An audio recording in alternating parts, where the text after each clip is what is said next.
It was during the Red Dragon Festival in Macau, like a few months ago, against James Chen, who recently final tabled the high roller along with like Fedor, Steve O'Dwyer, etc. The hand goals, we were six-handed. A China regular tournament MTT players opens button, and then James free bets from the small blind. I couldn't exactly tell you the amount now, but around 3x, maybe a bit bigger. And we wake up with ace king in the big blind, which is like a dream, obviously. We're very deep at the time. The tournament started with 1,000 big blinds, which was strange, because in Macau, usually their structure not very, not very good. But yeah, we're at 1,000 big blinds. The tournament did, but at the time we had maybe 500, maybe a bit less, probably 400 something. So I call for bet with ace king. James obviously stares me down. He's not a kind of person to give up easily anyway. He calls, flop comes down, queen, jack, one heart. Yes, one heart, rainbow, queen, jack, deuce, rainbow. He checks.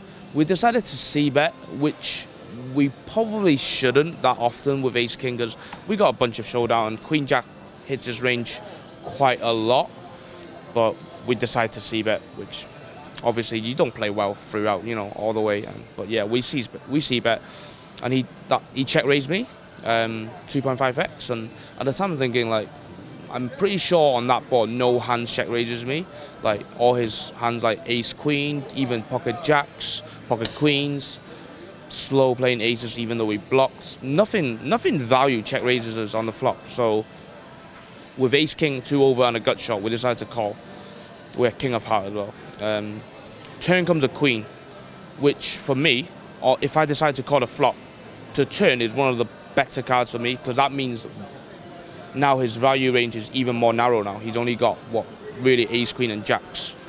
Everything else he should be scared of. And he double barrels, which I kind of expected. But like I said, the turn cap being good, we called. River comes 3 of heart. The turn bring the backdoor heart flush draw. River comes 3 of heart. And then he jams, which obviously puts my life in misery. But at that time, I think he could check raise a bunch of hands. He could have 10-8 backdoor flush draw, 9-10 backdoor flush draw, king-10 off, king-10 backdoor flush draws. But we block one of the backdoor flush draws with having king of hearts. Obviously, he can have ace-x backdoor flush draw as well. But like I said, like by river, he's polarized to having jacks or a backdoor flush. I guess he could jam some ace queen, but like I said, if I don't think he check raises ace queen on the flop or jacks, therefore he only has backdoor heart flush draws and a bunch of bluffs as well. I guess it's a bit of a loose call. It was a bit awkward because the tournament went on a break before the hand started. During the hand started, and then we played a hand throughout the break. Everyone came back, and the clock had to be paused. Everyone was surrounding my table, waiting for me to like make a decision. So it was like either superhero call, look like a superhero, or made the worst call with ace king high and just look like a donkey. But I went with my read and I called. He had ace 5 of hearts, so he backdoored the flush draw. But I guess some of my reads was right that he could check raise a bunch of random backdoor things. But yeah, he had it, and we got owned by James.